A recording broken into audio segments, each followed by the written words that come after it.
Hoy veremos el capítulo 9 de José Luis Romero, de Breve Historia de la Argentina, el capítulo titulado La República, Estabilización Política y Cambio Económico-Social 1862-1880. En este periodo de la historia argentina, comprendido entre los años 1862 y 1880, se sucedieron tres presidencias, en una época en que la Constitución marcaba mandatos de 6 años por cada presidente, los cuales los presidentes no podían ser reelegidos a menos que aguardasen un gobierno entre medio. Es lo que sucederá en su momento, como veremos más adelante, con Roca, quien gobernó del 80 al 86 y luego de 1898 a 1904. Había que dejar pasar por lo menos un periodo presidencial sin gobernar para que un primer mandatario argentino aspirase a una reelección. Esto recién cambiaría, dicho sea de paso, con la última reforma constitucional del año 1994. Pero volviendo a la época que nos compete en esta clase, hay tres presidencias. La de Bartolomé Mitre, ex gobernador de Buenos Aires, que como hemos visto en la clase anterior se convierte en el año 62 presidente de la Argentina, del 62 al 68. Del 1868 al 1874 es Sarmiento, su sucesor presidencial. Y finalmente Nicolás Avellaneda, de 1874 a 1880.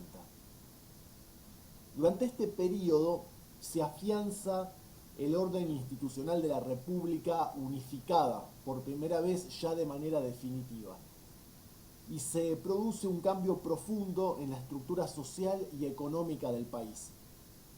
Es el fin de la Argentina criolla, de la Argentina indígena y mestiza, de la Argentina gaucha, del desierto nacional, y nace o va naciendo la Argentina moderna.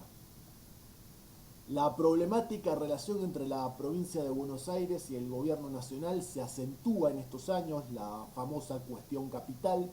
Los porteños se niegan a entregar su ciudad al gobierno nacional, se niegan a federalizar su capital provincial, se niegan a nacionalizar su aduana, y entonces la ciudad de Buenos Aires va a ser capital del país, pero de manera provisoria. Recién se oficializará como tal en 1888.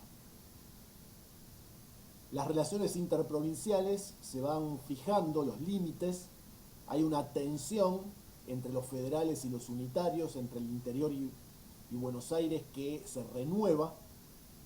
Buenos Aires lo que hace es ocupar militarmente las provincias que habían sido hasta hacía poco urquicistas y federales, antiporteñas, establece gobiernos afines al gobierno central porteño, envía ejércitos para reprimir las revueltas federales que se van dando en todo el país, y que el ejército nacional, cada vez más afianzado, va sofocando una por una. Los antiguos caudillos federales se niegan a obedecer a un tiránico gobierno central unitario y porteño, mitrista.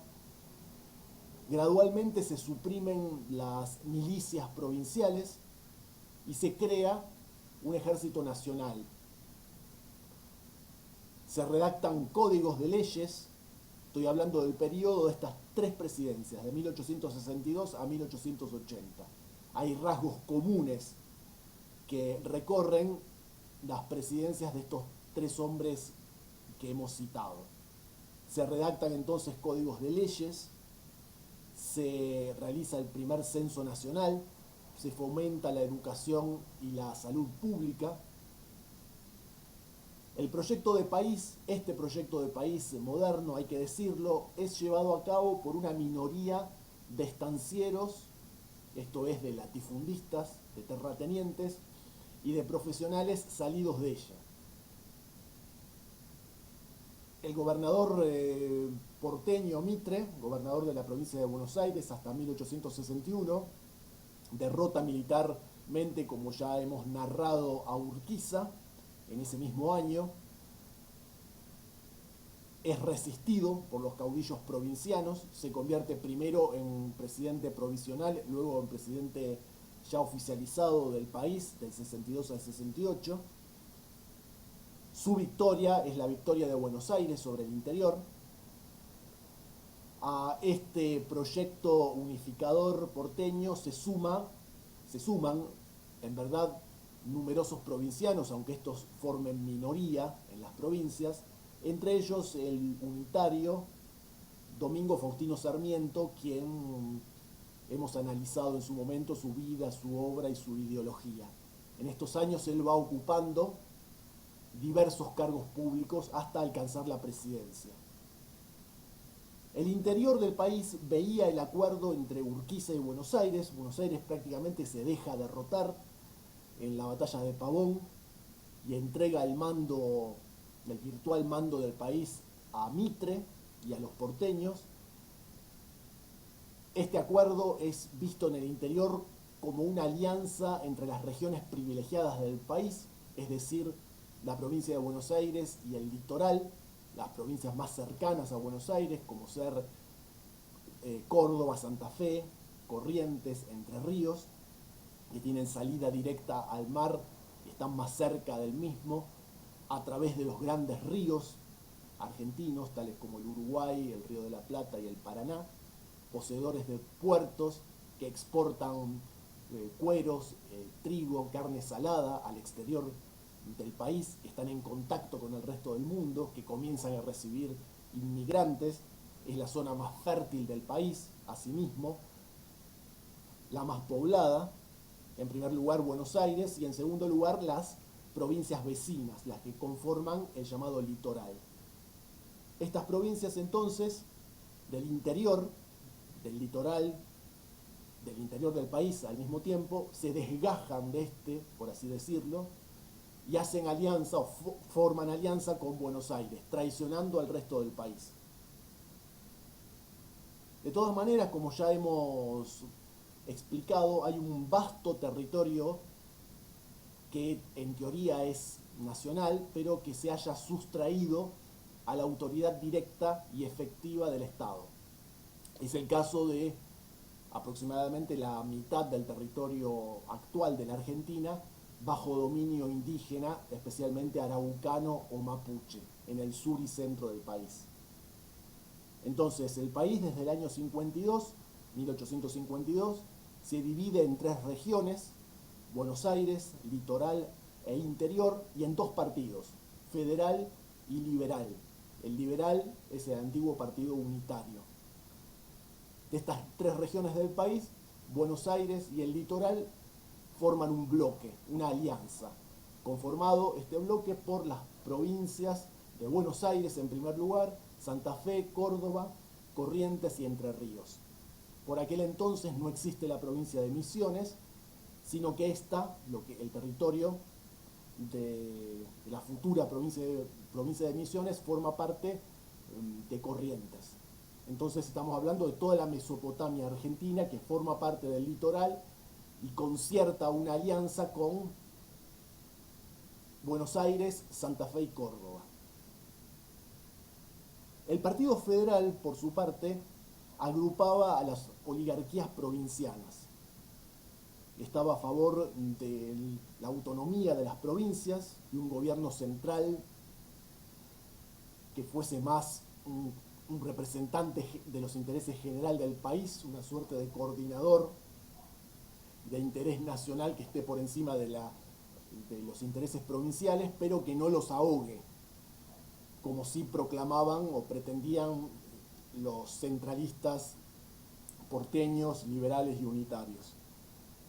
Propician también los federales la libre navegación de los ríos y la nacionalización de las rentas aduaneras, tal como ya hemos señalado en su momento. El Partido Liberal, a su vez, se divide en Buenos Aires entre los autonomistas, los llamados autonomistas, con Valentín Alsina a la cabeza, quien reivindica la aduana para su provincia, se niega terminantemente a nacionalizarla y compartir sus ingresos con el resto del país. Estos son los liberales autonomistas.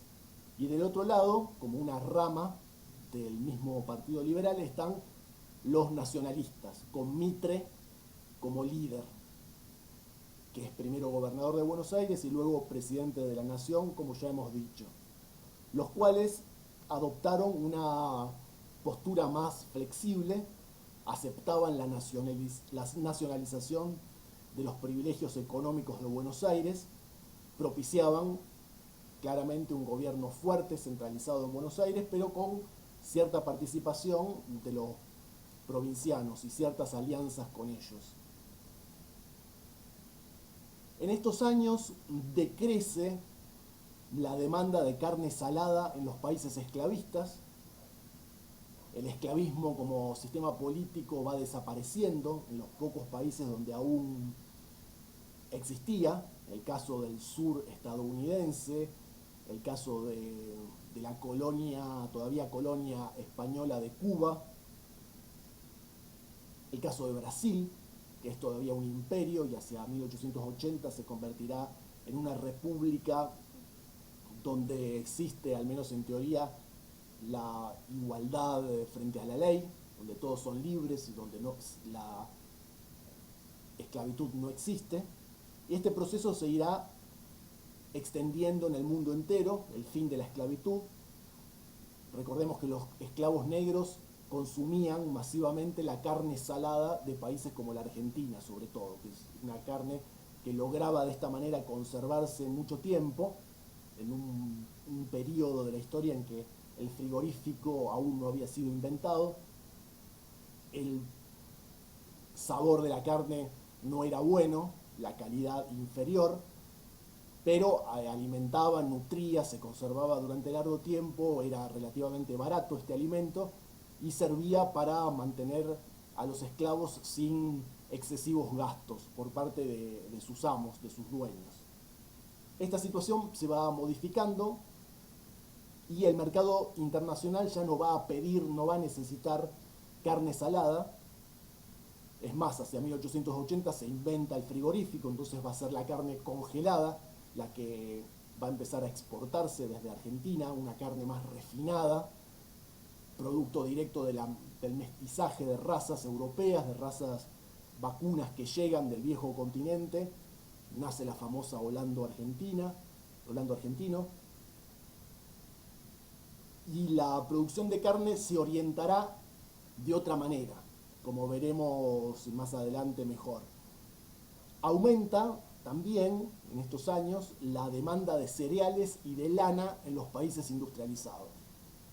Hemos mencionado asimismo la irrupción, primero en la provincia de Buenos Aires y luego en el litoral, y andando el tiempo en la Patagonia argentina, del ganado lanar, las ovejas que se multiplican, y su lana, que se convierte en un nuevo producto de exportación de nuestro país y un nuevo producto que se oferta, que se exporta,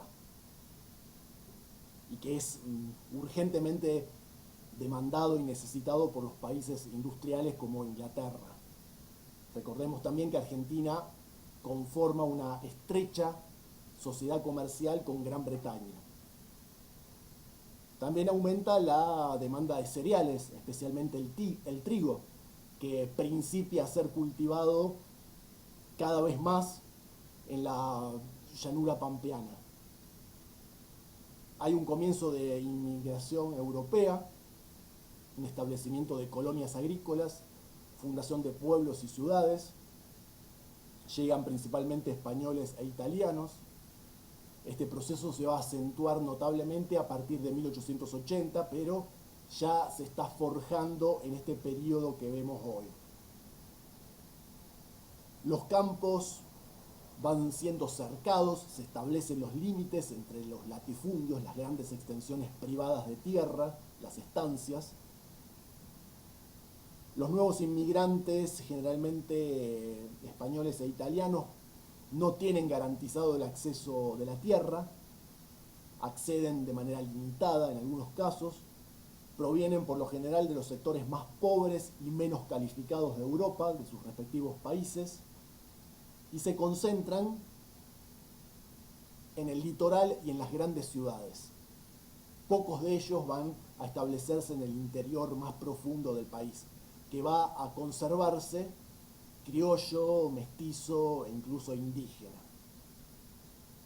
En 1857 nace una organización obrera, la primera entidad obrera sindical, que es la Sociedad Tipográfica Bonaerense. Hay una industria naciente que es la de las imprentas y editoriales. Hay un personal calificado y un público lector creciente. En 1878 se funda precisamente la Unión Tipográfica, que es ya más marcadamente sindical. Y se lleva adelante la primera huelga obrera. Se pide una nueva jornada laboral de 10 horas en invierno y de 12 en verano, menor a la habitual, que era de más de 12 horas en esta época. El ferrocarril, que por primera vez emprende su construcción el gobierno de Buenos Aires, una empresa pública ferroviaria, la que se funda en la provincia durante los años de la secesión porteña, en la década de 1850, cuando el país está partido en dos. Esta tendencia se prolonga con el país ya reunificado definitivamente como República Argentina a partir de 1861. Los ferrocarriles se concentran en la llanura pampeana, más que nada en la provincia de Buenos Aires, pero llegan a conectar buena parte del país y están concebidos para converger en los grandes puertos, más que nada en Buenos Aires, pero también en segundo lugar en Rosario, Bahía Blanca y algún que otro puerto menor, para de esta manera ir llevando a través de las vías férreas, de esa inmensa red ferroviaria, los productos de exportación del país al exterior. Esto es la carne congelada, el trigo y la lana especialmente. La construcción del ferrocarril, asimismo, supone una gran fuente de trabajo para los inmigrantes y un cambio radical en la economía nacional. Las comunicaciones se agilizan, el ejército se puede trasladar más rápidamente de un lugar a otro para sofocar las revueltas, se pueden fundar ciudades y pueblos a su vera a lo largo de las estaciones, el país suprime o disminuye, mejor dicho, las distancias y de esta manera logra cohesionarse más, no solo en lo material, sino también en lo comunitario.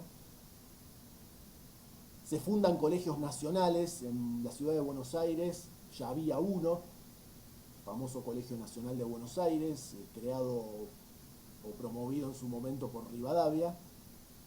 Se fundan colegios homónimos en todas las ciudades principales del país para formar una élite dirigente. Con Sarmiento, durante su presidencia, se efectiviza un ambicioso proyecto de construcción de escuelas primarias, en una época donde el 80% de la población es iletrada. Se crean bibliotecas públicas, se fundan las escuelas normales, formadores de docentes, de futuros maestros y maestras. Crece aceleradamente la riqueza, concentrada en pocas manos, pero hay un cierto derrame hacia los sectores medios y bajos, que aprovechan también, aunque en menor medida, de esta creciente e inmensa prosperidad material del país. Los estancieros se vuelcan a la exportación de lanas, de carne salada, de carne congelada a partir del 80 y de cereales. Predomina una política librecambista, liberal, en perjuicio de las actividades manufactureras. Hay poca industria en el país y esta será la matriz económica que predominará hasta bien entrado el siglo XX incluso. Nuestro país es mayormente un país productor y exportador de materias primas que compra en un intercambio desigual con los países desarrollados, especialmente Gran Bretaña, los productos industriales que necesita. Solo se desarrollan, en tanto industrias locales, argentinas, las imprentas y los talleres ferroviarios. Además, la industria alimentaria. En 1874 se funda el PAN, PAN, que son las siglas del Partido Autonomista Nacional de Adolfo Alsina y de Nicolás Avellaneda. Un partido que en verdad es una alianza de las élites provincianas, capitaneadas estas por la élite porteña, que organizan votaciones fraudulentas, donde votan hasta los muertos, donde predomina, o en realidad prevalece por completo el voto cantado, no hay voto secreto. El mismo partido gana casi todas las elecciones y esta élite maneja los hilos electorales para perpetuarse en el poder e impedir cualquier tipo de intromisión, como sí sucederá más adelante, de partidos de corte popular. Hay un pequeño grupo, el de los dueños de la tierra, unas pocas familias, que imponen sus candidatos políticos y gobiernan el país pese a que en verdad son numéricamente escasos. Y no hay representación de los grupos o de las mayorías populares. Durante estos años, la década del 70, se recrudece la lucha contra el indígena. Los araucanos o mapuches son derrotados, son obligados a abandonar sus territorios, debilitados gradualmente, y en 1880 un tal Julio Argentino Roca, un joven general, organiza la llamada Campaña del Desierto, que conquista en pocos años más de la mitad del territorio actual de la Argentina, lo que restaba por conquistar de la llanura pampeana y toda la Patagonia, incorporando un inmenso territorio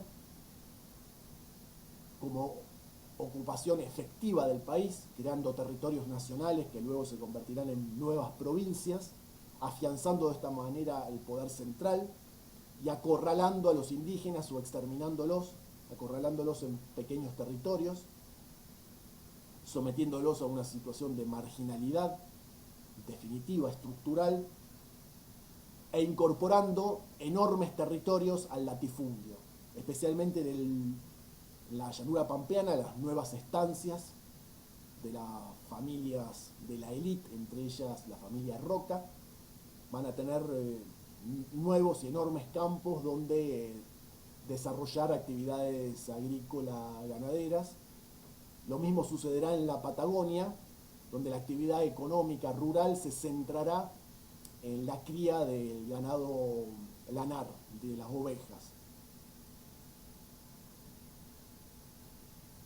Hay una serie de datos respecto a la lucha contra el indígena, que pasa de una situación defensiva a una ofensiva, la llamada Zanja de Alsina, que es anterior a la conquista del desierto, 1876.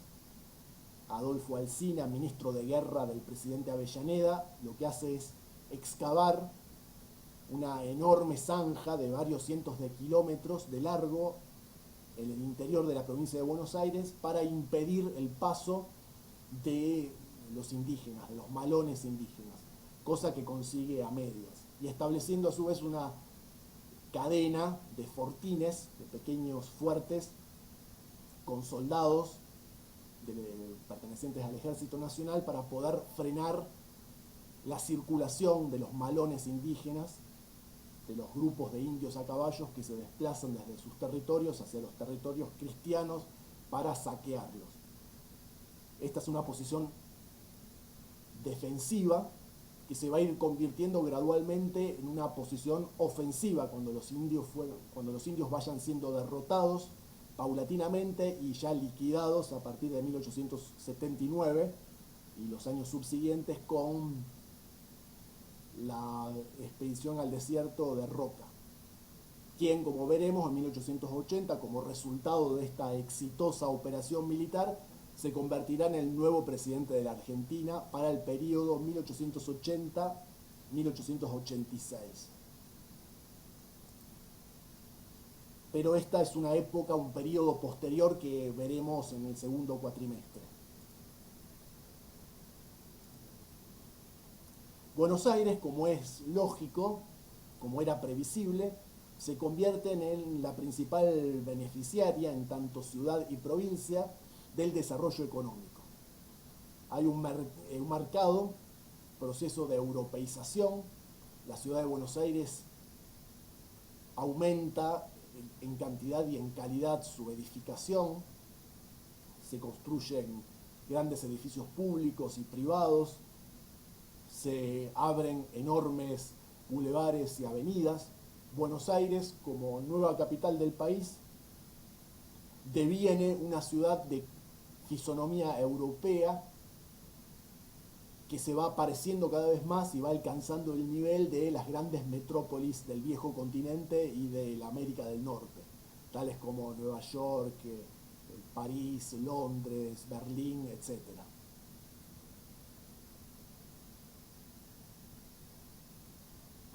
En 1880 hay una rebelión que cierra el periodo que estamos viendo hoy. Es una rebelión de los autonomistas porteños de la ciudad de Buenos Aires contra el gobierno nacional.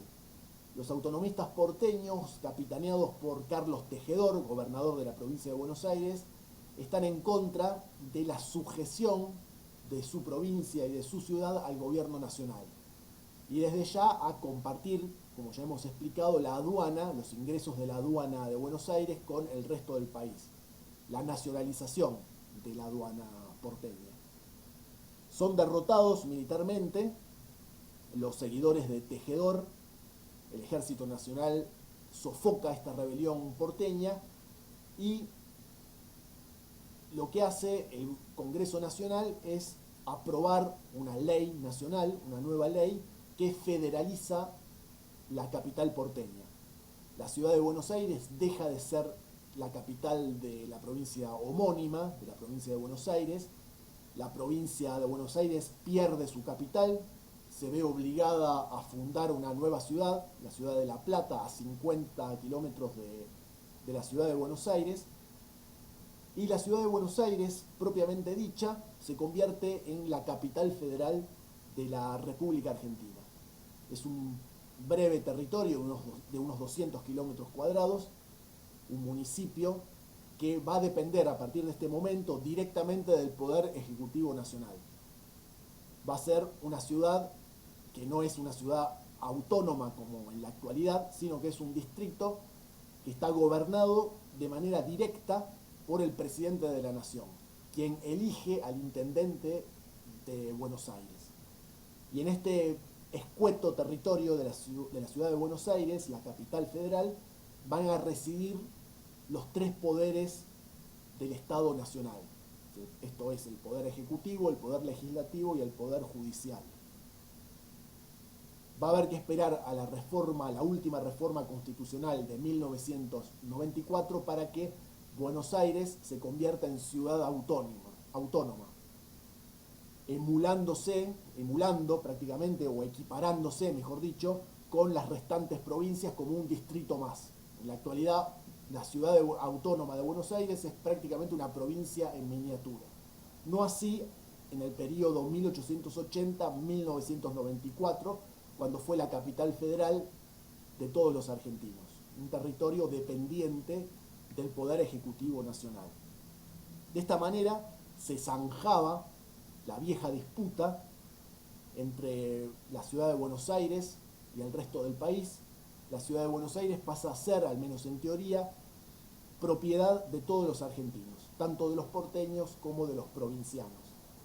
Su aduana será definitivamente nacionalizada y allí residirán sus autoridades federales, compuestas tanto por provincianos como por porteños.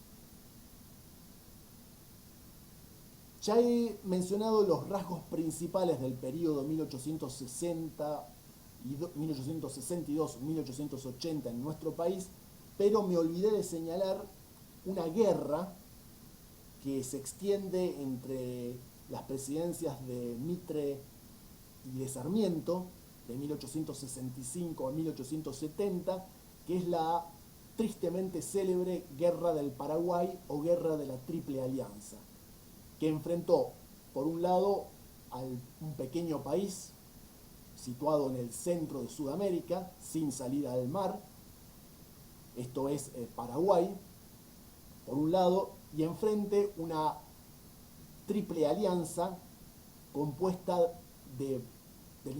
por el imperio de Brasil. Recordemos que Brasil tenía emperador, era una monarquía imperial en esta época, no una república como lo es hoy en día. Brasil, Argentina, que ya era la República Argentina, y la República Oriental del Uruguay.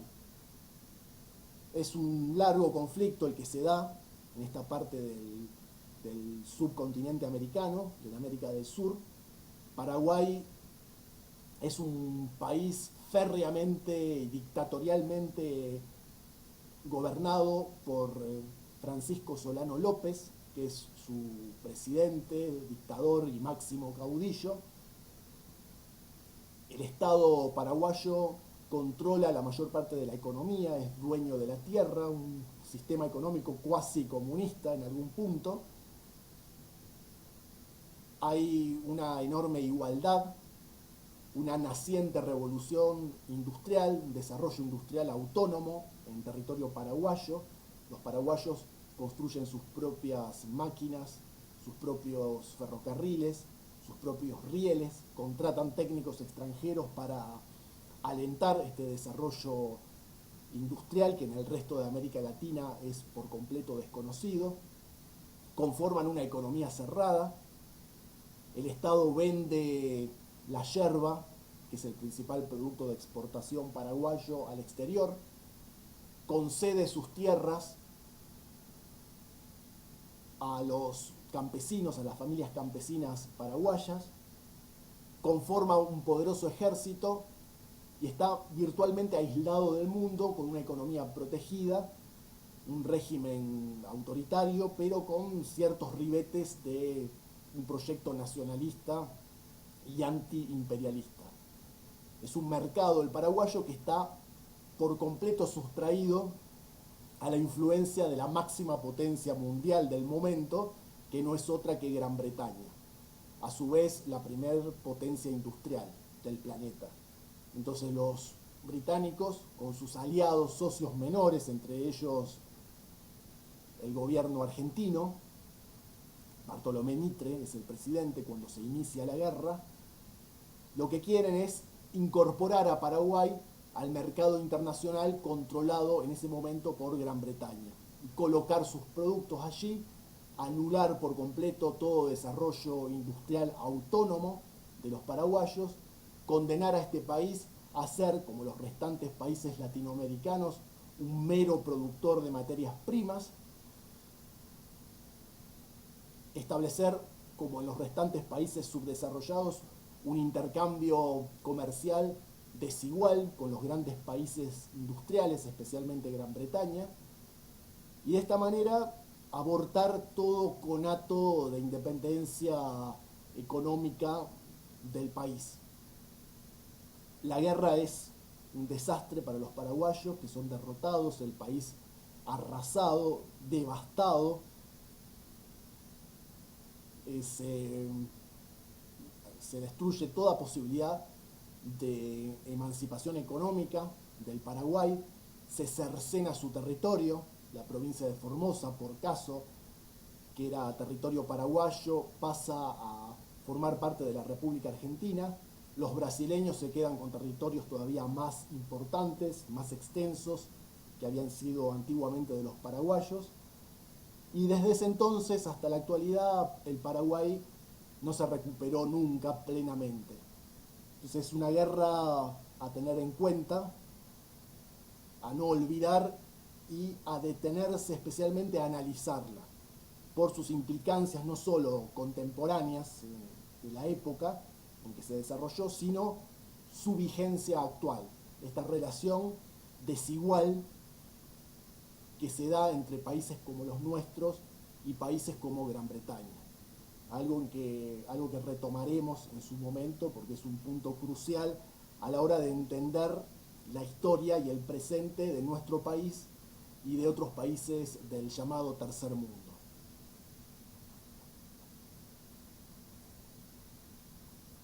Ya seguiremos hablando de todas estas cuestiones que se van avisorando en el periodo 1862-1880.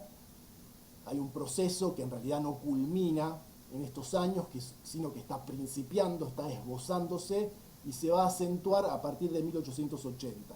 Entonces no seguiré abundando en estas cuestiones que ya estamos presentando, sino que las desarrollaremos mejor, temas tales como la inmigración, la educación pública, la modernización en general del país, su incorporación al mercado internacional en tanto economía capitalista, economía capitalista en desarrollo.